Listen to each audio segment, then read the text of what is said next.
Our time. Thank you for joining us this afternoon for the Secret Service's observation of Days of Remembrance. The United States Congress established the Days of Remembrance as our nation's annual commemoration of the Holocaust and created the United States Holocaust Museum as a permanent living memorial to the victims. For our workshop this year, the Secret Service has chosen to recognize one episode that occurred during the Holocaust, Operation Bernhard. As you will hear from our special guests, Operation Bernhard remains the single largest counterfeiting operation of all time.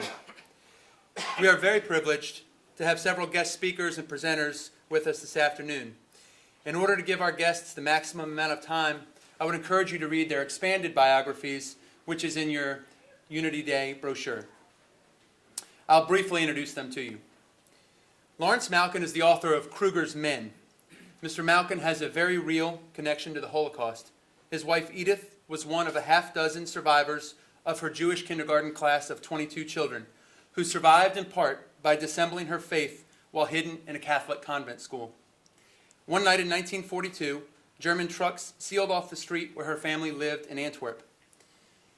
Troops started at one end, systematically rousing the inhabitants house by house. The trucks were filled up and run off by the time they reached house number 18. Mr. Malkin's wife lived at number 22. The next day, she, her parents, and her baby brother went into hiding. I would like to point out that thanks to Julie Yarsh, the ERA store has 100 copies of Mr. Malkin's book and will be selling them in the ERA store following the presentation for $10 each. And I know some folks have had the opportunity to get it autographed, and he has gladly agreed to stick around to sign any other books. Lawrence is joined today by Margaret Shannon, the founder of Washington Historical Research.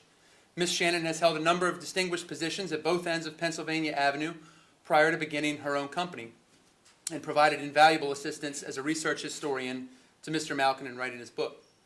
Prior to working with Mr. Malkin, Ms. Shannon assisted in the CBS documentary called Hitler's Lake, which is where many of the counterfeit notes we'll learn about today were buried. Danny Spungen is a self-taught student of stamp and coin collecting who returned to his childhood passion a few years ago. Through the generosity of the Florence and Lawrence Spungen Foundation, Danny acquired the largest collection of Operation Bernhard notes. His collection also contains numerous stamps, covers, postcards, letters, and manuscripts from concentration camps and Jewish ghettos. Danny has been able to successfully introduce many school-aged children to the Holocaust through his hands-on presentation, which he'll share with us today. Following our presentation, please take the time to check out his exhibit, which is on display in the technology-based training classrooms down the hall. Hans Walter is one of 3 men still alive who were conscripted to counterfeit British pounds for the Nazis. Later in this presentation, Hans will briefly detail his role in Operation Bernhard and will be able to provide answers and sign the books with Mr. Malkin on a more one-on-one basis in the technology-based training classrooms.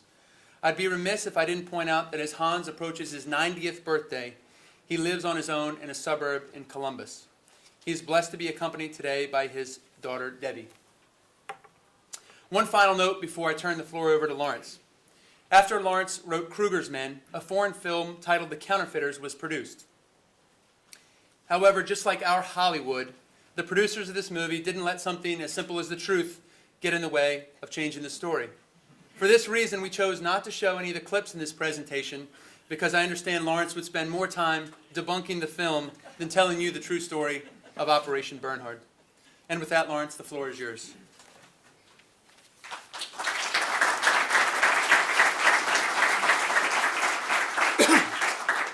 Thank you all for coming. I hope everybody can hear me.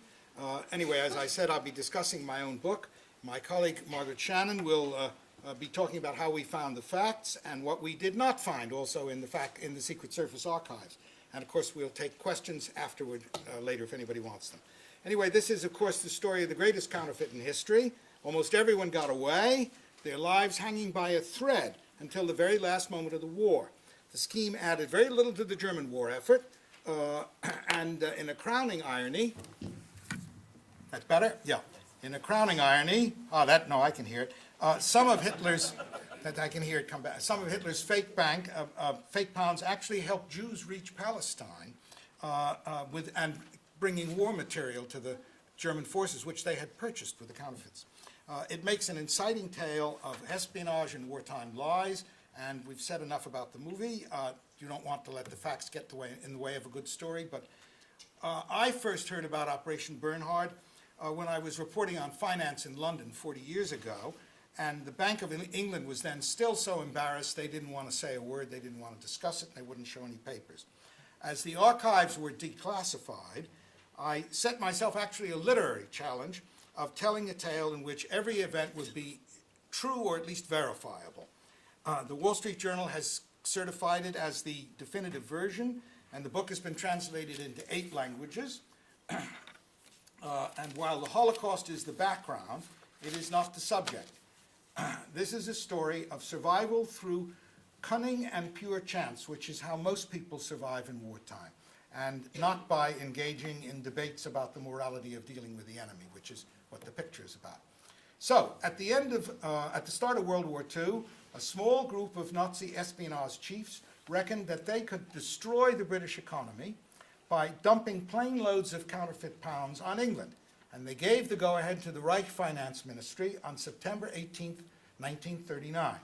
First, the SS tried to print the notes itself under an operation they called Operation Andreas. You'll see pictures of that. And they put a cryptographer in charge instead of a printer, and Nazi ideologues were given the job of instructing the technicians, so of course the project failed.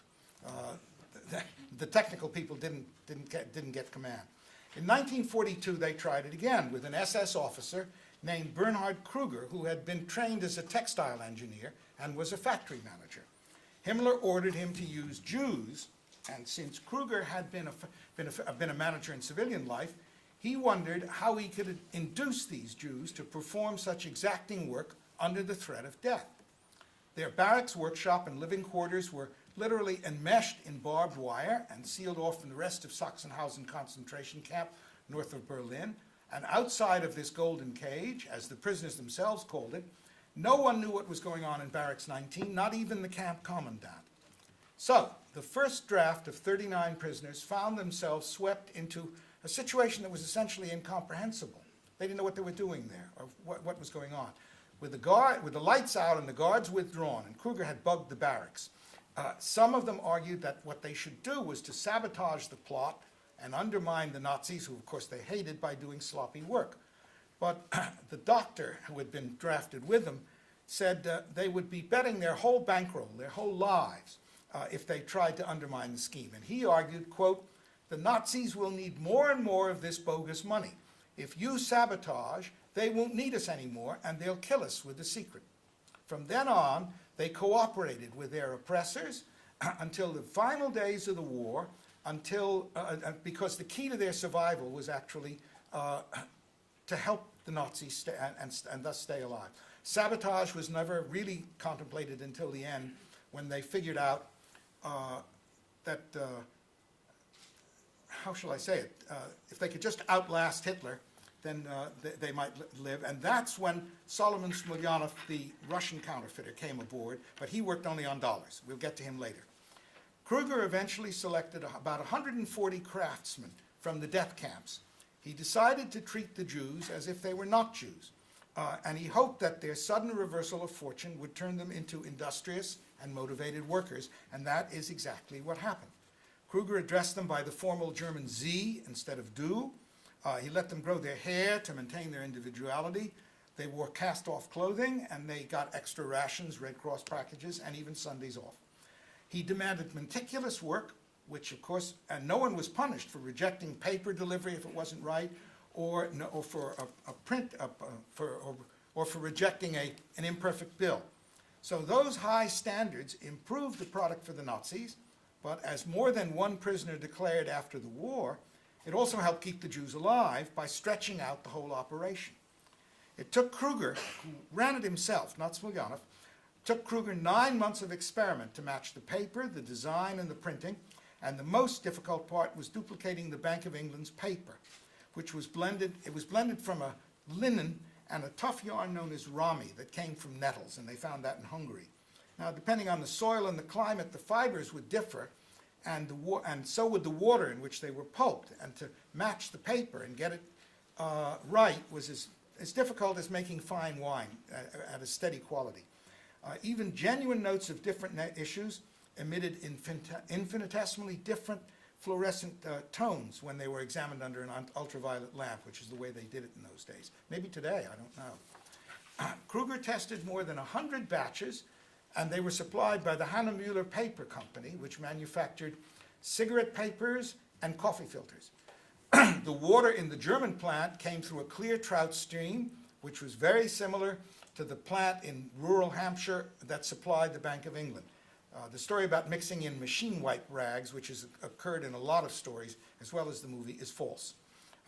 Kruger finally figured out that more than 95% of this Hahnemuller paper was okay, and to pass the ultraviolet test. And in fact, the other problem was the difficulties of impressing the watermark with tolerances to the millimeter, and that resulted, unfortunately, in erratic deliveries. So from time to time, the prisoners wondered, my God, maybe the operation has been suspended.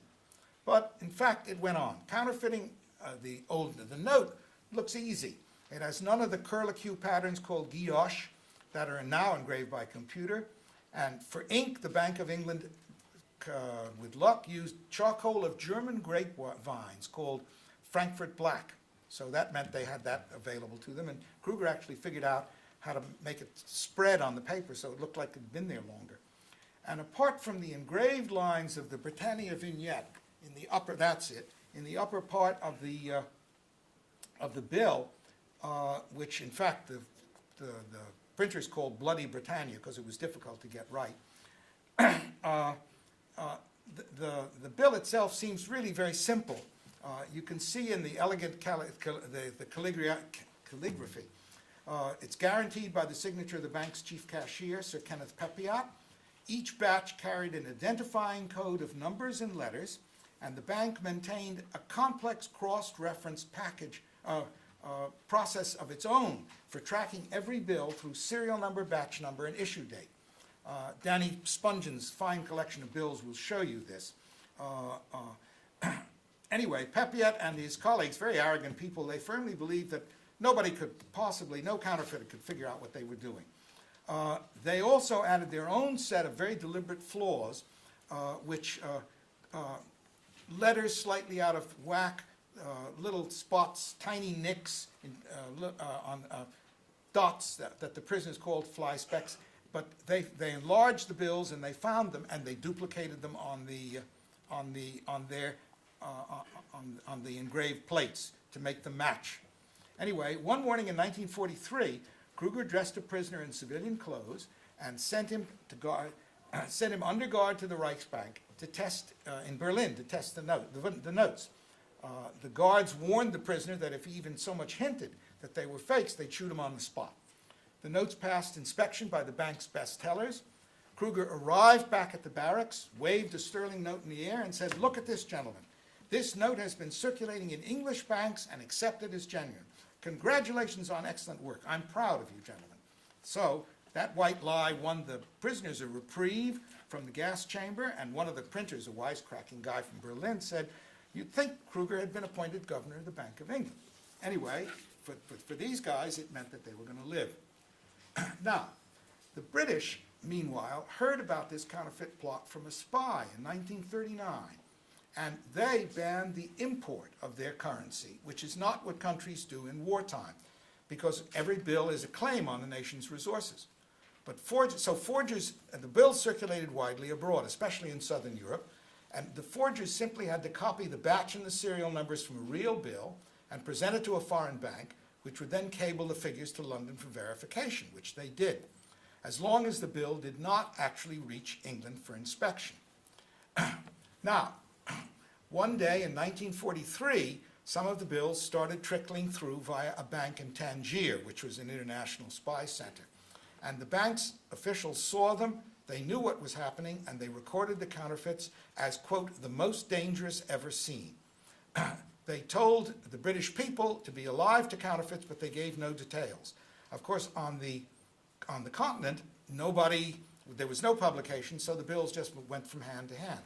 In London, the bookies at the dog track stopped taking fivers it's in the newspapers within a year. The other people who also were stuck with false notes were, of course, and this will please you, the Swiss banks. At the peak of production in late 1943 and into 1944, the counterfeiters were turning out 650,000 notes a month. The total production of false pounds had a face value equal to all the reserves in the Bank of England. That's billions in today's money. In my book, there is an arithmetical error of £2 million that I'm ashamed to say passed right by me, Miss Shannon, every editor and every translator, until it was spotted by some numismatists, who Danny knows, and then pointed out to me, to my great embarrassment, by the nephew of the Scotland Yard inspector who followed the case after the war. Here's what happened. The bookkeeper of Operation Bernhard, a Czech prisoner, kept a secret notebook recording the total number of bills, as well as those approved for the top quality to be sent to German spies. That was less than 10% of the total. After the war, he showed the notebook to American Secret Service investigators and also to the Czech police. Both copied down the figures, but in the official American report by Captain George McNally, who is actually a Treasury agent before the war, some Army typist got the number wrong. £5 notes. He correctly copied the figure as 3,945,867, but then typed that they were worth 17 million pounds, rather than, if you do simple multiplication, 19 million. Unfortunately, that error is in my book, so that it should be, in my book, it's 132 million. It should be 134 million. I'm going to tell you it's going to be corrected in the Estonian edition, and any others that come up. Anyway, from the start, remember the idea was to drop these bills on top of England, but nobody'd ever bothered to find out from Goering whether or not the Luftwaffe had enough planes. And of course, in 1943, the Luftwaffe couldn't even supply the German troops at Stalingrad, so no planes there. Kruger had no desire to be sent to the Russian front more than the prisoners, had to be sent up the chimney, to use their slang. And gradually the prisoners' interests converged, and they and Kruger had one objective, which to survive Hitler's war one way or another. The prisoners saw the boss as their protector. They called him der Alte, the old man, or Uncle Kruger. Together they seemed to, as far as I can figure out, they seem to have conspired to stretch out the operation by switching to $100 bills. Maybe as SS getaway money, we don't know. But after all, Kruger was himself the bearer of a state secret, and there's no reason why they wouldn't have shot him if they were going to shoot the prisoners. So the longer he could spin the thing out, the more opportunity he had for all of them to stay alive.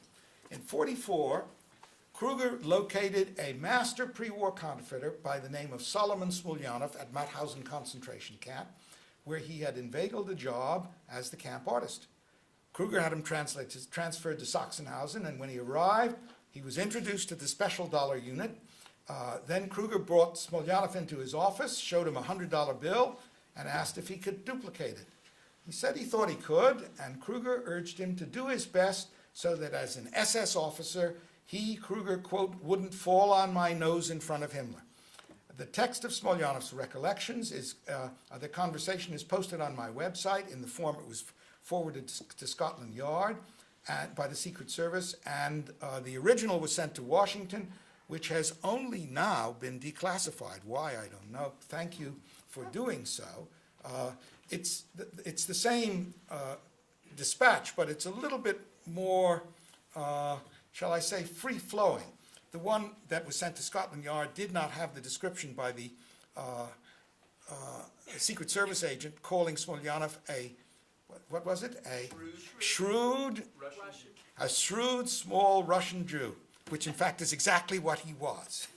I'm told by your boss, Mr. Sullivan, said we wouldn't be allowed to write that these days, and I think that's a pity because it's true. And not only that, it helped identify him. Anyway, Smolyanov's tale strengthens my conclusion that the prisoners staged a slowdown in the final months of the war. Kruger was at least complicit, maybe active, I don't know. The most interesting point is that they used an inappropriate rotogravure process called collotype instead of using engraving. And as the Dutchman in charge of the operation, Dutch resistance captain, who was a printer in civilian life, said, why couldn't he find a good engraver? So by using collotype, things were slowed down. And of course, Smolyanov, whose job it was to improve the bills, that's Jakobsen, that's right. His job was to improve the bills, and he worked with all deliberate speed until finally one of the prisoners said, you guys better hustle it up or Kruger will come and get rid of us. Anyway, they only completed one side, they showed it to Kruger, and he was delighted. Now, let's get back to the pounds. So remember, only one side of the dollars was ever completed. The pounds paid for some raw materials from neutrals. They bought tungsten ore from Spain, some small arms for troops for that they bought from Yugoslav partisans who were always deserting and going home. And they also exchanged them for luxury goods like wine and silk stockings, which were left in the castle in Murano, Italy, right on the border of Austria, by the chief counterfeiter when he fled. And some of the money was parked in a Swiss bank, and they also financed spies. The most famous was the valet of the British ambassador in Ankara, who photographed secret papers confirming that the Turks would not enter the war. If anybody here has ever seen a film called Five Fingers with James Mason, it's a wonderful film, and it's a good one, about how this guy photographed the dispatches. And the truth of the matter is the dispatches were sent on to Hitler. Now, Hitler had, after all, set up rival intelligence units, and he didn't know which one to believe. So he didn't believe the information that he got from his best spy, who had been paid off in these fake pounds, but he didn't know it at the time. So General Jodl, writing in his notebook after the war, in his diary, which was confiscated, said, if Hitler had known this, he, Jodl, would have moved 4 divisions west from the Balkans to the Western Front, and possibly, who knows how D-Day would have come out. So, in effect, it did the exact opposite of what it was supposed to do. The spy, who was paid 300,000 Bernhard pounds, which he discovered after the war were fakes, and he died, in fact, penniless in Berlin. After the Allies closed in, Kruger packed the whole operation into freight cars, ground across Germany, and towards the Austrian Alps, where the Nazi diehards were setting up a redoubt for a last stand, and that may have been one reason they wanted the dollars. The equipment was installed in caves, but the presses never ran.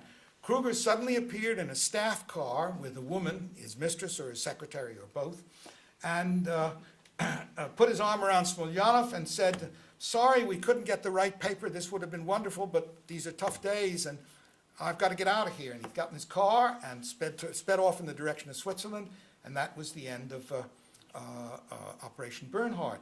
The SS dumped waterproof crates full of the counterfeit pounds into a deep lake in the Austrian Alps, Toplitzsee, and they tied floats to the crates so they could retrieve them later, but they never returned, and the treasure hunters did, and some of them drowned. So, the prisoners got away because the SS orders were to shoot all of them at one point, all of them at once in a bunch, so that none survived. In fact, the last truck taking them to their execution point broke down, probably sabotaged, and by the time the last prisoners arrived on foot, the guards had fled, Hitler was dead, and these guys in effect liberated themselves, and then Patton's tanks came up the road. They rejoiced and returned, most of them to their former lives. Two of the printers came to America and worked for the Yiddish newspaper in New York. Another prisoner, Felix Citrine, a mechanic, and the very first prisoner picked for Sachsenhausen, also came to America, and the poor man was kept under surveillance by the Secret Service for 20 years because he was wrongly suspected of counterfeiting. Hans Walter, who was a tool and die specialist for pre-war Lufthansa, picked up his trade in Ohio for General Motors, and there he is, the last survivor in this country.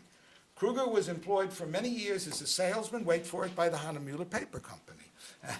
Smolyanov went to Uruguay and seems to have produced counterfeit Russian icons until the police told him to move on. The poor man died in Porto Alegre of Parkinson's disease, a cruel fate for a man with an artist with such a steady hand. But there's more than one crowning irony in this story that none of the prisoners knew.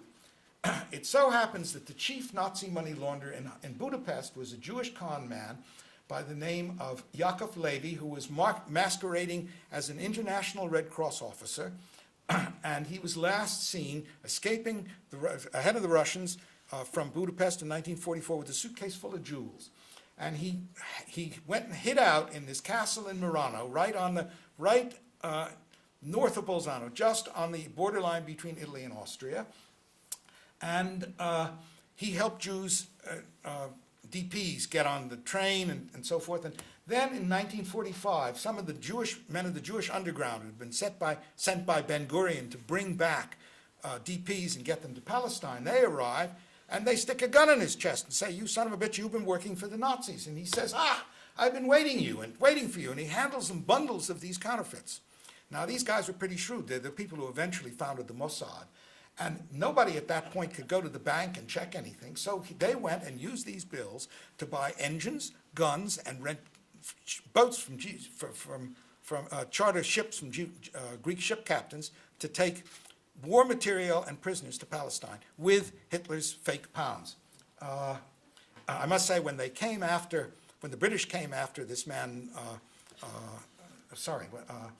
Yakov Levy, when he himself got to Tel Aviv, he got a letter certifying that he'd saved a lot of Jews, and that letter was signed by a young lady called Goldie Meyerson, whom we all know as Golda Meir. She was the foreign director of the Jewish Agency. So that's one of the many unintended consequences of Hitler's war against, quote, the Jewish Bolshevists. They were the supposed terrorists of our day. Today we call that blowback, yes? There's even one more part of the saga that carries lessons today, and for you. Both Churchill and Roosevelt considered doing the same thing to Hitler in reverse.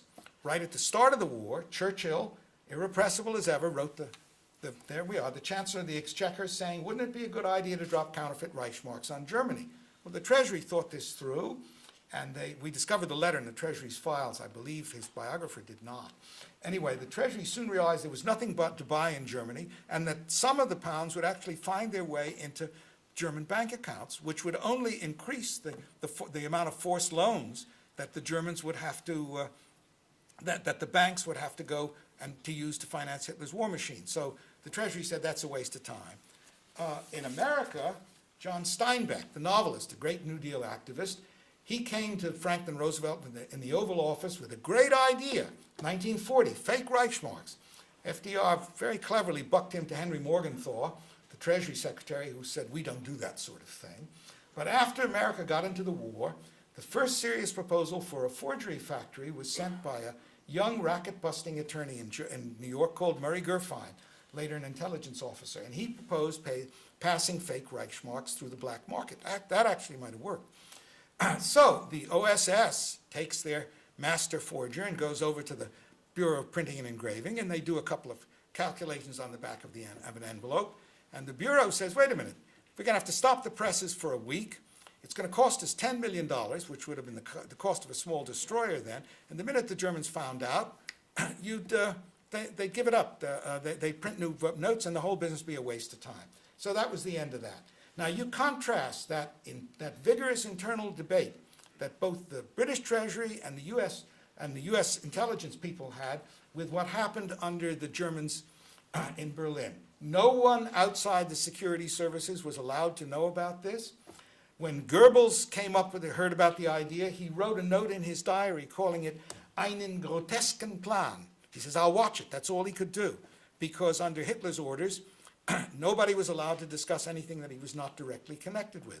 That was so that Hitler, the chief decider, could play one gang off against the other, and the name of the game was to get his ear. The problem is, of course, in this case, that expert advice stopped them from doing so. It never reached him. So that's one of the reasons the thing was a big bust. It was fascinating, but it didn't really accomplish much. As for the Bank of England, they were the most tenacious guardians of the secret. They refused to tell even a special Swiss envoy where the special markings were. The Swiss banks, of course, stopped accepting pounds. In Budapest in 1944, a young black market runner, later known to us as George Soros, exchanged 5,000 pounds for a bracelet and was relieved when the owners of the jewelry accepted the pounds as genuine. And I asked him, I said, but how do you know that they were genuine? Well, I suspect that somebody down the line got a very rude shock later on. Anyway, after the war was over, the U.S. Secret Service officers arrived to hunt for the dollars. The British told them as little as possible. One Bank of England official on occupation duty in Germany got a letter from London telling him, keep quiet about the whole affair, and across the bottom of the letter he wrote in a neat hand, let sleeping dogs lie. And they did, until the archives of Scotland Yard and the British and U.S. intelligence were unsealed. I'll turn you now over to Margaret Shannon, to whom I was directed years ago by the National Archives custodian of the Secret Service documents, a man called Wayne DeCesar. He told me she knew more about Operation Bernhard documents than anyone, presumably including himself, and he was honest about it. She'll tell you, though, she'll tell you how we made our way through the files, while you in the Secret Service can pause to consider the values of secrecy.